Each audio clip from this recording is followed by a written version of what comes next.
Bismillahirrahmanirrahim. Kita masuk pada sistem gerak manusia ya. Bab 1. Sistem gerak manusia itu ada 3, yaitu rangka tubuh manusia. Yang kedua adalah otot sebagai alat pendukung gerak. Dan yang ketiga adalah kelainan dan gangguan sistem gerak. Yang pertama adalah rangka tubuh manusia. Rangka tubuh manusia itu terdiri dari tulang-tulang yang saling berhubungan satu sama lain. Selain sebagai alat gerak pasif, rangka manusia berfungsi sebagai penegak tubuh, tempat melekatnya otot-otot, memberi bentuk tubuh, membentuk sel-sel darah merah, yaitu yang terjadi pada susun merah, dan melindungi organ-organ tubuh yang vital dan lemah, seperti jantung, paru-paru, dan otak. Yang A adalah tulang sebagai penyusun rangka. Berdasarkan jaringan penyusun dan sifat-sifat fisiknya, tulang itu digolongkan menjadi 2 jenis, yaitu tulang rawan atau yang disebut dengan cartilago, dan 2 adalah tulang keras yang disebut dengan osteon. Yang pertama, tulang rawan. Apa itu tulang rawan? Tulang rawan adalah merupakan rangka penyangga tahapan embrio manusia.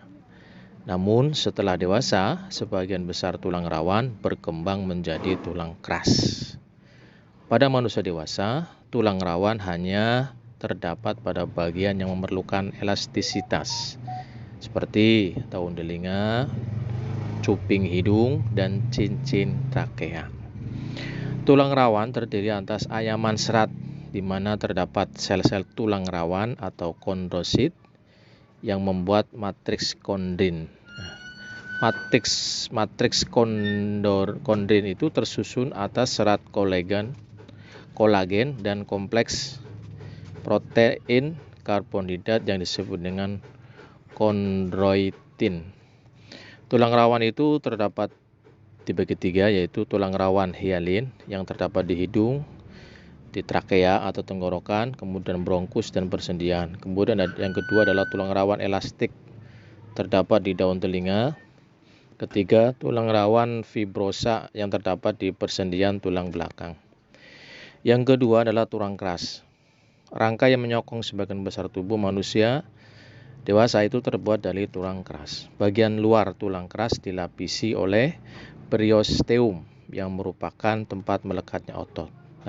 Sel tulang keras disebut dengan osteosit. Sel-sel tulang keras membentuk lingkaran konsentris berlapis-lapis. Di sekeliling sel tulang keras terdapat matriks tulang keras. Matriks tulang keras tersusun atas matriks kolagen dan mineral yang keras terdiri atas ion kalsium, magnesium, dan fosfat. Kombinasi mineral yang keras dan matriks kolagen yang fleksibel membuat tulang membentuk lingkaran konsentris yang disebut lamela. Lingkaran sel dan matriks keras mengelilingi saluran Harvest. Silakan dilihat struktur tulang keras ya gambarnya. Di dalam saluran Harvest terdapat pembuluh darah yang merupakan penyuplai zat makanan bagi sel tulang keras. Tiap sel tulang keras dihubungkan dengan sel tulang keras lainnya dan saluran Harvest oleh kanalikuli. Sel tulang keras mendapat oksigen, makanan, dan membuat limbah melalui kanalikuli. Saluran Harvest ini atau lingkaran sel dan lingkaran matriks tulang keras membentuk sistem Harvest. Di dalam tulang keras terdapat susum tulang yang berisi sumsum kuning atau sumsum merah. Sumsum kuning berfungsi untuk penimbunan lemak. Sumsum merah berfungsi sebagai tempat pembuatan sel darah. Sel darah inilah dibuat oleh sumsum merah. Untuk penimbunan lemak di dalam sumsum kuning. Pembentukan dan perusakan tulang diatur oleh adanya kalsium, fosfat, vitamin D, hormon kalsitonin, dan hormon paratiroid. Menurut bentuknya, tulang rangka dibedakan menjadi tiga, yaitu tulang pipi, contohnya tulang tengkorak, tulang belikat, tulang rusuk, dan tulang dada. Yang kedua, tulang pipa, yaitu contohnya tulang lengan atas, tulang hasta, dan tulang jari.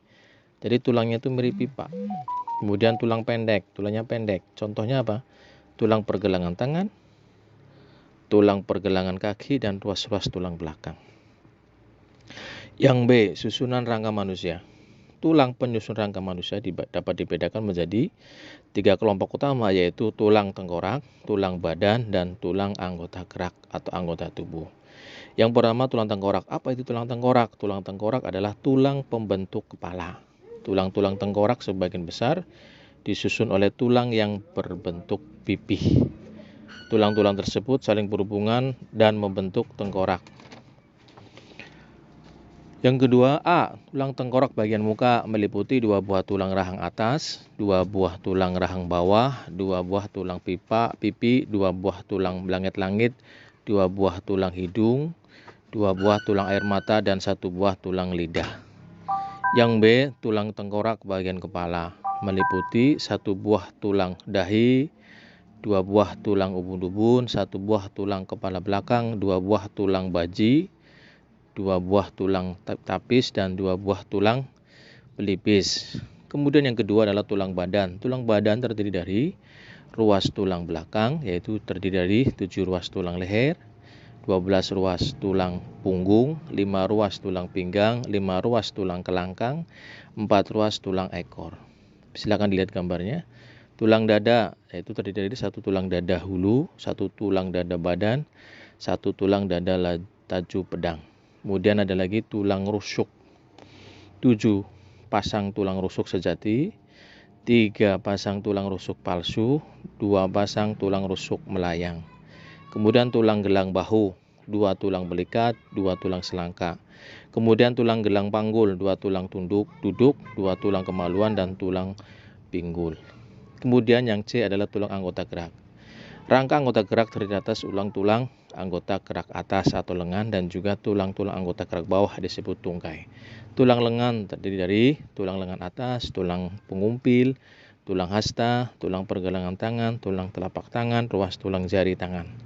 Tulang tungkai itu tulang paha, tulang tempurung lutut, tulang kering, tulang betis, tulang tumit, tulang pergelangan kaki, tulang telapak kaki, tulang jari kaki, ruas tulang jari kaki. Silakan dilihat. Kemudian C, persendian. Atau persendian. Sendi adalah suatu struktur, ya.